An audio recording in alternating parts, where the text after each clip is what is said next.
Okay.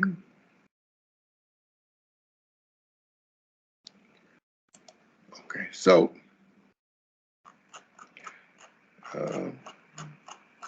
the main goal for today is to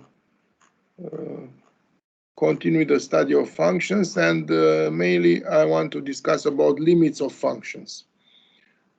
Okay, so we shall discuss about functions defined of intervals on the set of real numbers. So in what will follow, I will be an interval on the set of real numbers, which usually is denoted as the interval minus infinite, infinite, yes. Here we have all the real numbers.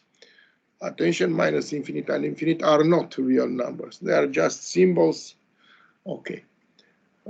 So we shall discuss about functions defined on intervals, taking values in the set of real numbers. Now, a special case of this is when the function f, so a particular case when is the domain of definition is not an interval, but is the set of natural number. So if I denote f, the function defined on the set of natural numbers taking values, this is a sequence, which is still a function, but in this case, we call them sequences. We shall discuss first about limits of functions, and then we shall discuss a little bit about limits of sequences.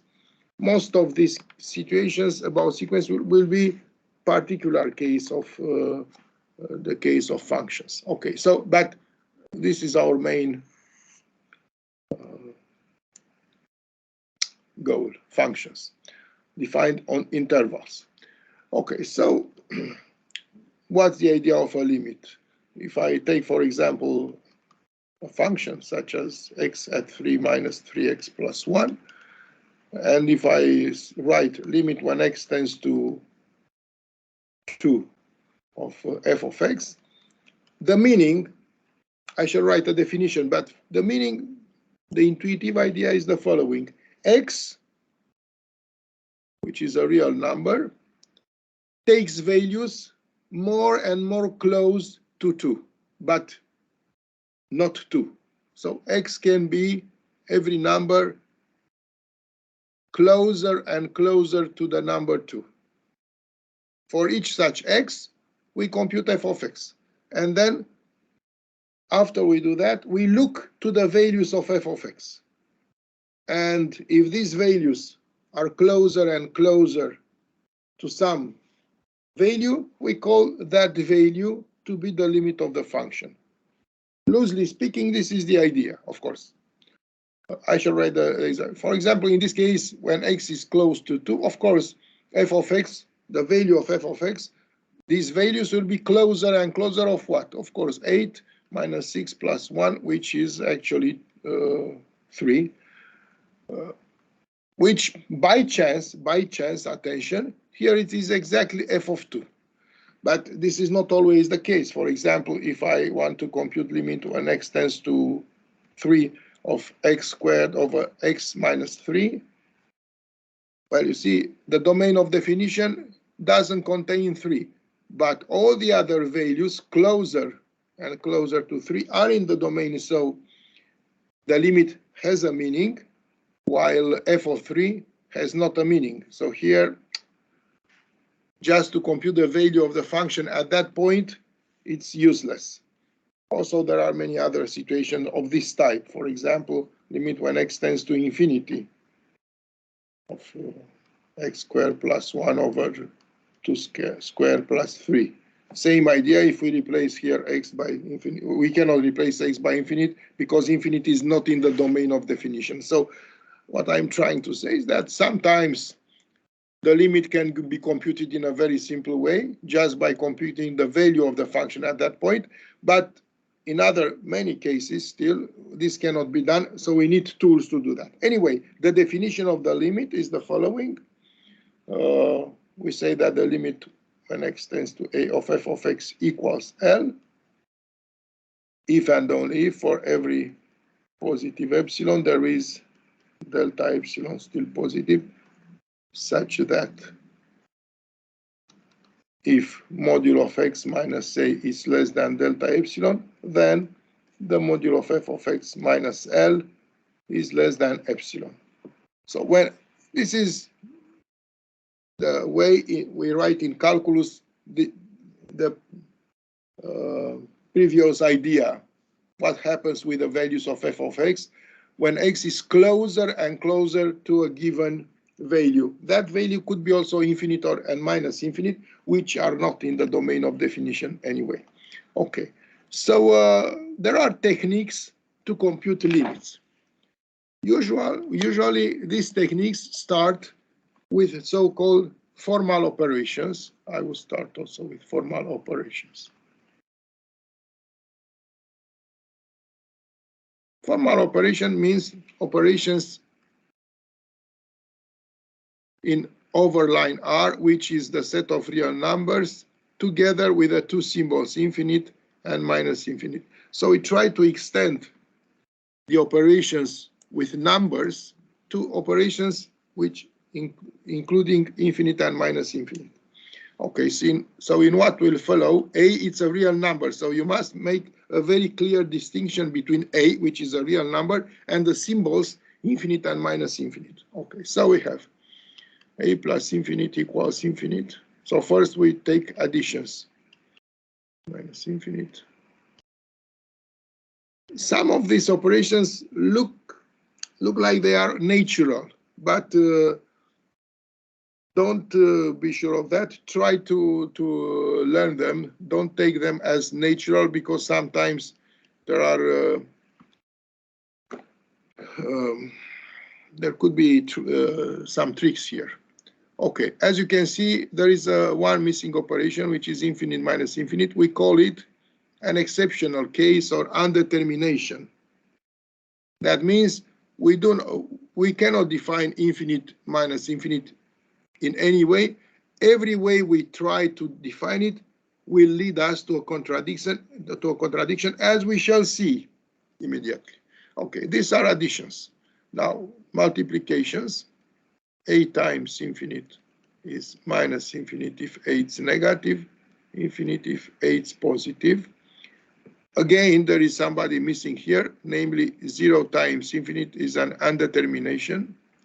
But infinite times infinite is infinite, minus infinite times infinite is minus infinite, and minus infinite times minus infinite is plus infinite. So the usual sign rule for the multiplication applies. Okay.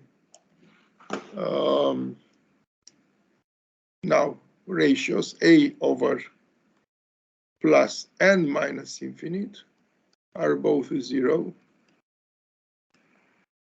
Here we have many non-determinations, such as every situation of infinite over infinite, but also 0 over 0 and 1 over 0. All these are ratios which are not defined.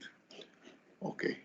For each undetermination, we will see a method, an appropriate method to compute the corresponding limit. We shall see. But first of all, we need to know these formal operations. Now, we continue with powers. A at infinite equals 0 if A is between minus 1 and 1, and infinite if A is between 1 and infinite. As you can see, 1 at infinite is a non-determination. Yes. Infinite at A is 0 if A is negative, and it is infinite if A is positive, while infinite at 0 is a non-determination. Still another exponential type undetermination is 0 at 0. Okay. Now, of course, infinite at infinite, it's infinite, and infinite at minus infinite, it's 0. Okay, these are the usual formal operations we shall need in most examples. Now, let's see how we apply them. For example, if we need to compute limit when x tends to infinite from 1 over 2 at root of square root of x. Now, the technique, the general technique when we have to compute a limit is the following. Usually we replace x, the variable, with a value it tends to. For instance, in this case, we replace x by infinite. So we shall get 1 over 2 at root of infinite. And now, by using the formal operations from the left, we make the computations. At the end, we may get a result and the exercise is over, or we may get an indetermination. If this is the case, we must apply the appropriate method, but this will be seen later. Okay, so now, what is square root of infinite? Somewhere on the left, it must be written the value of square root of infinite. Actually, it is written here. When you take here a equals 1 over 2, this is square root of infinite. And because 1 over 2 is positive, square root of infinite is infinite. So again, it's not a guess. If we apply what's written on the left. So it will be 1 over 2 at infinite. And now 1 over 2 at infinite equals what? Again, we go to the left and we look for the value of 1 over 2 at infinite. If we don't find it, there is a problem. Yes, but it must be there. 1 over 2 at infinite, it is written here when a equals 1 over 2. As you can see now, a 1 over 2 is between -1 and 1, and this is 0. In this case, the exercise is over. Our limit is computed and it is 0. How we did it? I repeat, these are the most important moments. The first moment when we replace x by the value it tends to. Then, the second moment, we make the computations by using the formal operations, which must be known. Everything was written here. And if we finally get a value, that's the value of the limit.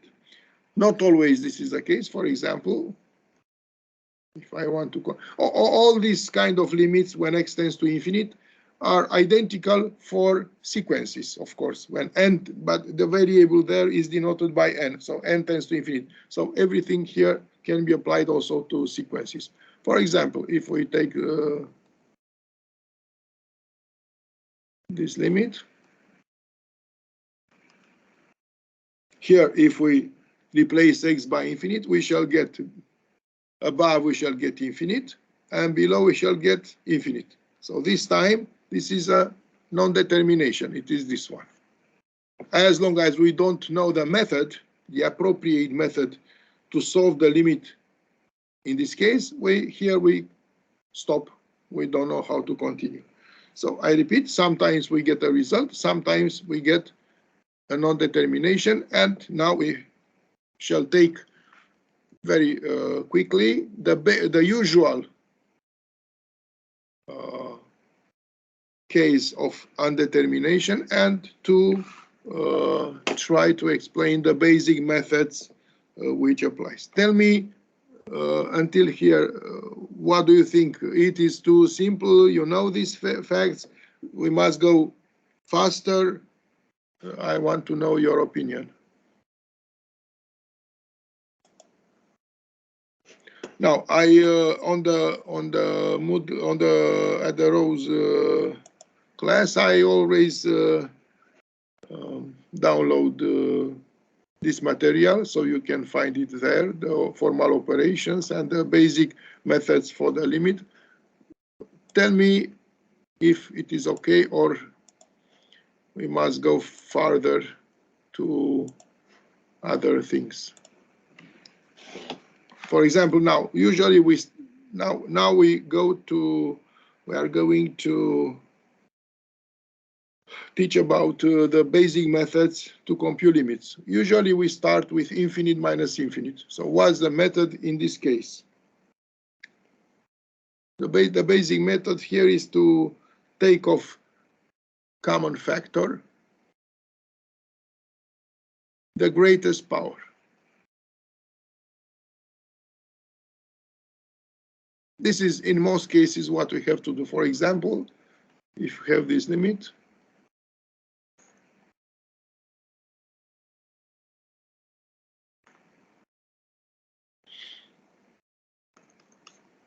Yes.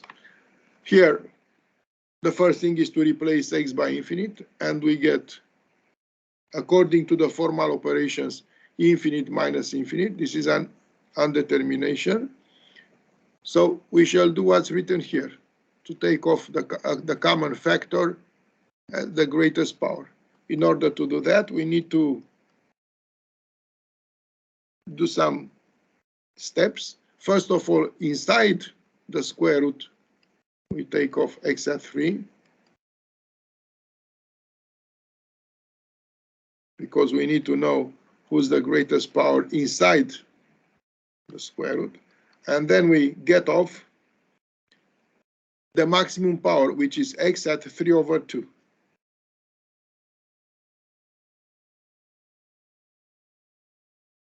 Minus 2x. And now we can decide who is the greatest power, because the first term has the power 3/2. The second term has the power 1. Between 3/2 and 1, the greatest power is 3/2. So we take off the common factor, x at 3/2. Yes. Times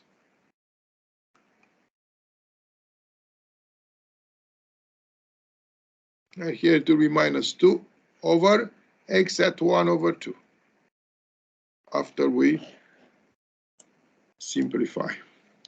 And now we did what's written in the method. So again, we have a limit. The first thing is to replace x to infinity in this case. We don't get anymore a value, but we get an undetermination. We go to the method, to the appropriate method for that case, for infinite minus infinite. We apply it. We did here. Everything we did it because this is the method. So we followed exactly the method. And here we did it. We took off the greatest power as a common factor. And now we have a new limit. What's the first thing to do when we have a limit? Replace x by, in this case, infinite. So again, we replace x by infinite. We shall get infinite at 3/2 times, below the square root, it's 1 plus 1 over infinite, it's 0, plus 1 over infinite, it's 0, minus 2 over infinite, it's 0. So it's infinite at 3/2, it's infinite, times the parenthesis equals to 1. Infinite times 1, according to a previous operation, it will be infinite. So this limit is infinite. So I repeat, replace x by the value written here. Compute everything by using formal operations, and you also usual operations, of course. If you get a value, the exercise is over. If you get an undetermination, go to the appropriate method, apply it exactly. After you did it, you have a new limit. Replace it as usually when you have a limit, you replace x by, in this case, infinite, and see what you get. Usually, if the method was appropriate, we don't have anymore an undetermination. We get a result. The result is infinite. Okay. So now let's see. So this is infinite minus infinite. The second case we shall discuss about, it's infinite over infinite. Actually, the two are somehow mixed, so that's why we will have also some examples when we mixed, which you will see how. An example here, limit when x tends to infinity of, let's say, root of x 2 plus x plus 1 over 2x over, let's say, 1 minus 2x. Okay, when we replace x by infinite here, we get above, we get infinite, and below we have minus infinite. This is this case. Now, what's the method? The method simply says the following. On both at the numerator and at the denominator, take off the common factor, the greatest power. So the greater common factor, the greatest power at the numerator and at the denominator. Attention, they are not necessarily same. Maybe it's not the same greatest power. Could be different. Yes, we shall see. Now, let's see what happens here. Yes, after we check, we have this undetermination, we shall apply this method. So this is limit when x tends to infinity of. Now, below on the denominator is very simple because the greatest power is obviously x times 1 over x minus 2. What's above? Again, above we must make some intermediate steps. I recommend you don't hurry. Okay, after you have some experience, you can do it very quickly. So below the square root, we first take as common factor the greatest power, which is x squared plus 2x. And now root of x squared, here we have, yes. As you know, it's modulo of x. This is a general formula in algebra, yes. Now, if x is positive, on the other hand, modulo of x is x if x is positive, and it's minus x if x is negative. So here I shall do every step. Not necessarily, we don't need to write everything, but for the first step, for this first exercise, I will try to. So root of x squared is modulo of x. This is according to this formula in algebra. Times 1 plus 1 over x plus 1 over x squared plus 2x. Below we have x times 1 over x minus 2. So we now in this moment we still work on the numerator to see who is the greatest power. Now, because x tends to infinity, imagine we are on the real line, this is minus infinity. So x is going closer and closer to infinity, so it's going to the right. At some moment, of course, the values for x must be positive. So because x tends to infinity, x must be positive. So now, because x is positive, because of that, modulo of x is x. So now we explicit the module according to this algebraic formula. It's x times plus 2x. Maybe I do it a little bit too long, but I want this first exercise to be very clear for everybody. Now we are in the position to when we can decide who is the greatest power on the numerator too. It's obviously x because by chance it is the same here. So x times plus 2 over x times 1 over x minus. And now the moment for which we did everything. Now we simplify by that value. We can simplify by x. Sometimes, of course, if the powers are different, we simplify by the least one. And now we obtain a new limit. What to do when we have a limit? Replace x, but by, in this case, by infinite. So above we get 1. Below the square root, it is 1 because these two are 0. Yes, this is 0 when x tends to infinity. So it's 1, square root of 1, it's 1 plus 2 over minus 2.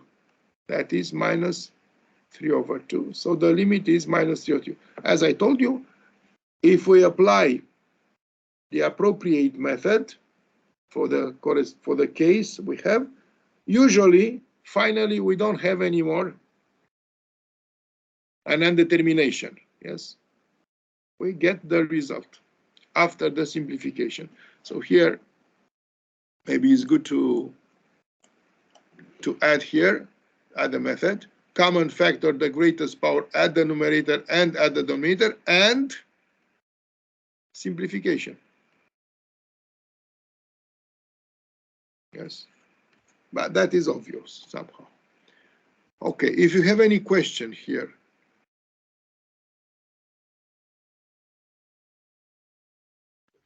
No. Okay, I will continue. Let's try another limit at minus infinity to see if there is. Sometimes that could be a difference, sometimes not. It depends.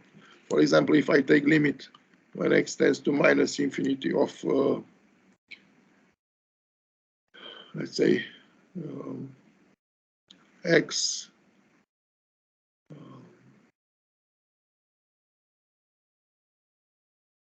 minus root of x squared plus 1, and below we have 2x minus 3, or let's put here 3, okay.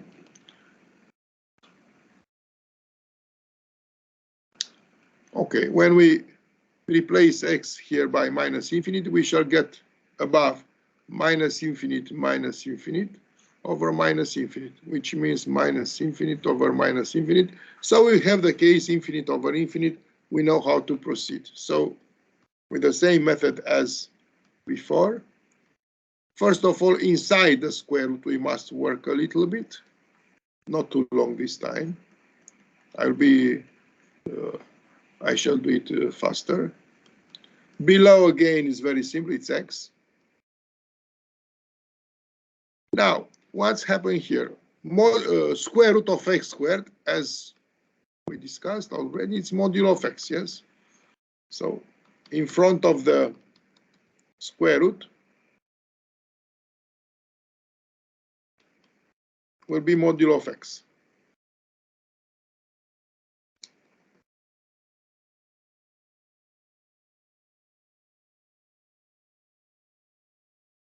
Okay, and now let's see what happens with the module. Now, this is an algebraic problem. It has nothing to do with calculus. Modulo of x, we know it from the algebra.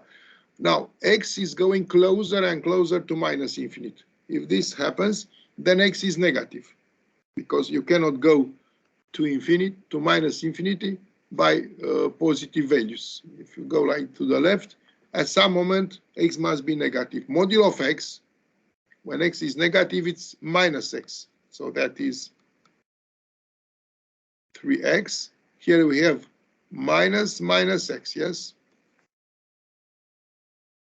Because, I repeat, modulo of x is minus x this time. Okay, so finally here, it will be plus, yes? Here it's plus x. Minus times minus. So actually, above we have the greatest power x times 3 plus root of 1 plus 1x squared. And below we have x times 2 minus 3 over x. Now we simplify by x, and we get the result. Above we get 3 plus 1 over 2. So the limit will be 2. Okay, now these are the computations. Attention, when the limit is at minus infinity, there could be some differences, but not necessarily. Depends. Only the computations will show if there is a difference between the limit at infinite and the limit at minus infinite. In this case, yes, there are differences, but it's not a general rule. Just compute. Yes, make appropriate computations. Now, these are the usual facts about infinite minus infinite and infinite over infinite. Sometimes the two cases mixed. For example, let's take the following example now. Limit when x tends to infinity of, let's say, root of x squared plus x plus 2 minus x. Now, if we replace here by x by infinity, we shall get infinite minus infinite. So we know the method for this case. Yes, common factor, the greatest power. Let's do it. After I shall write directly because now we have a little bit of experience. So finally, after we work inside the square root and take off the greatest power and so on, we get x times the square root minus 1. Okay. Tell me if it is clear why you obtain this, or do you want to be more explicit? It is clear. Okay. And now if we know that if we do this, usually there will be no more undetermination at the end. But unfortunately here, if we replace now x by infinity, we get infinite times, in the parentheses we get the square root, it's 1, minus 1. So it will be infinite times 0. And now if you look on the list with our formal operations, you will see that infinite times 0, it's an undetermination. So curiously, we did exactly what we should do. Yes, we applied the appropriate method, but this time the method didn't work because at the end we still have an undetermination case. Well, in this case, when we have subtractions, for instance, of square roots or roots of order 3, and the usual method with the greatest common factor doesn't work, we still have another way to solve the problem by amplifying with a conjugate. So we shall use the conjugate, and now I shall explain what that means. We have some very elementary formulas from algebra. A squared minus b squared equals a minus b times a plus b. So if we have an expression of this type, a minus b, like here, a minus b, and a and b or both contain square roots, it would be useful to get a squared minus b squared. How to get this? Of course, by amplifying with a plus b, which is called the conjugate. Attention, we do not multiply, we amplify. Yes, the ratio. Okay, similarly, if we have roots of order 3, we shall use this formula.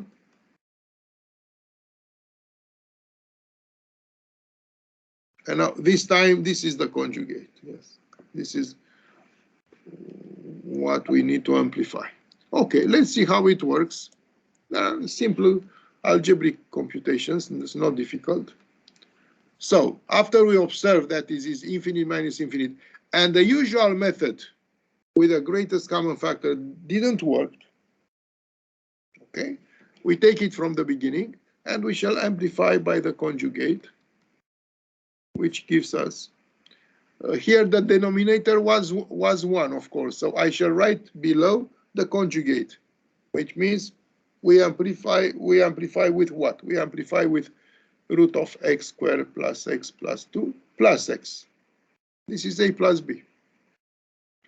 And what we get above? Above we get a squared minus b squared, which means x squared plus x plus 2 minus x squared. Okay, is it clear why we did that? What we obtained that? Yes. And now this is the method. From now on, we know what we have to do. Make computations, see what happens, apply the appropriate method. So x squared and x squared vanish. And now we are in front of a new limit. What is the first thing to do? We replace x by infinity. So we get infinite over infinite, which is an undetermination. Yes, but for this case, we have an appropriate formula, method.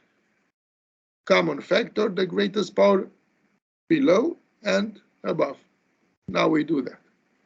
So above we get x times 1 plus 2 over x. And below, after some computations, I write the final result. We know how, we already observe how we can get it.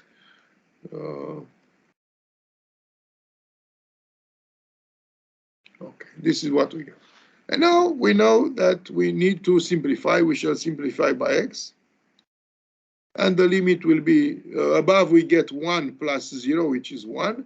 And below we get 1, below the square root, plus 1, which is 2. So the result will be 1 over 2. So we finally solve the problem. Even in the first moment, the usual method for infinite minus infinite didn't work, but we have also this method with the amplification or with the conjugate. But here, attention, what we tried here, it's okay. We applied the usual appropriate method for the case infinite. It's not a mistake. We tried like this. Okay, after we have some experience, we can, and we understand why we get here infinite times infinite, we can go directly to the amplification with the conjugate, but not necessarily. Okay.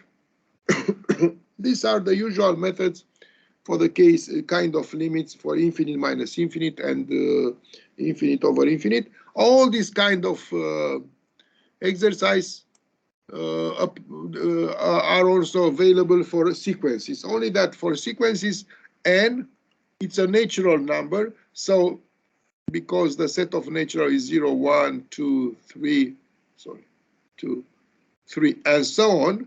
Here n, when you have a sequence, n can tend only to infinite.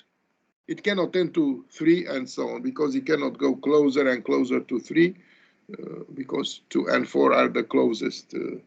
Okay, so limits of sequences can be computed only at infinite. For example, if we have limit when n tends to infinity of n minus root of order 3 of n at 3 plus 2n squared plus 1, we shall use, it is the same method actually, and the fact that n it's a natural variable now doesn't change too much the method. It's actually the same.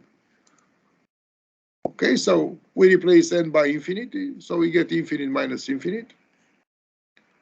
So we can try with the greatest common factor, the greatest power, or if we feel that it will not work, I mean, we shall get infinite times 0 finally, but it's good to check this.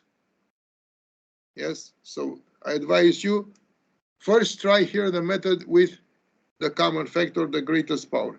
You will see that you will get infinite times 0, and then we go back and we shall amplify with the conjugate. Now, the conjugate for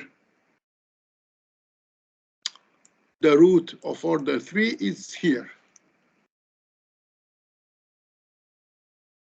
A squared plus a times b plus b squared. So a is the first. So a, the first term squared plus the product of the first of these two terms and plus the second term squared. In our case, I shall write, because here we have the denominator 1, I shall write below the conjugate, which is exactly the factor we amplify with. So it will be the first one squared plus n times the second one plus the second one squared, which means this. After we amplify with this expression, above on the numerator, we shall get the first one at 3 minus the second one at 3, which is n at 3 minus n at 3 plus 2n squared plus 1 with a parenthesis. Okay, and now we need to compute. Above we obviously get minus 2n squared minus 1. So above we get minus infinite, and below, of course, it's infinite. So here we have infinite minus infinite over infinite. So now we need to, the appropriate method here is to get the common factor, the greatest power. Now, above it's clear, it will be n squared. What happens below? Below, we need to take it easy. Maybe it's good to write a little more, but in order not to make mistakes. N squared is n squared here. This n, it's times, let's see what happens under the sign of the square, of the attention. Here it's root of order 3. N times root of order 3 of who? Of what? The greatest power inside the root is n at 3. And we obviously get this. Now the last term. Here you don't need to compute the square. Don't develop the square. It's too much. There are too many terms. On the contrary, do like this. Take the greatest factor inside the parenthesis here, which is n at 3. And when you take off in front of the parenthesis, it will be n at 6. 1 plus 2 over n plus 1 over n at 3 squared. Yes? Of course, above we have n squared times minus 2 minus 1 over n squared. And now below is very simple. The first term has the power n at 2. From this root of order 3 over n at 3, we get off here n at 1. Yes? So here we shall get n at 2 finally. And inside, I write it with red, and inside the root of order 3, this one, it's no more because it is outside. Here the same, root of order 3 of n at 6 will be n at 2, which will be in front of the root of order 3, and here we have no more n at 6. So below the greatest power is n at 2 at every term.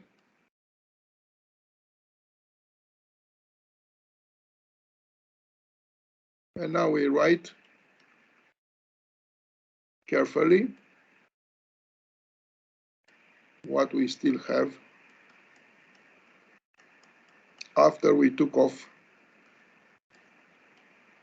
the greatest power. This is what we've got. Sorry, here it's at 2. This one. And now we can simplify by n at 2. And we get, above we get minus 2. And below we have 1. The second term is 1. Root of order 3 of 1. The other two are 0. And here 1, because 1 squared is 1, and so on. So it's minus 2 over 3. This is the result. If you have any question here at this exercise of, here we stop. This was a sequence, so we can compute limits of sequences in the same way. These methods apply to limits of sequences too. So these are the usual ideas about infinite over infinite and infinite minus infinite. Of course, there are also other cases, but other situations, but these are the typical situations. Okay, if you have any question here. We shall continue now with other undeterminations, but we stop here with, and we take a break, and after the break we shall continue with other limits. Okay. Okay.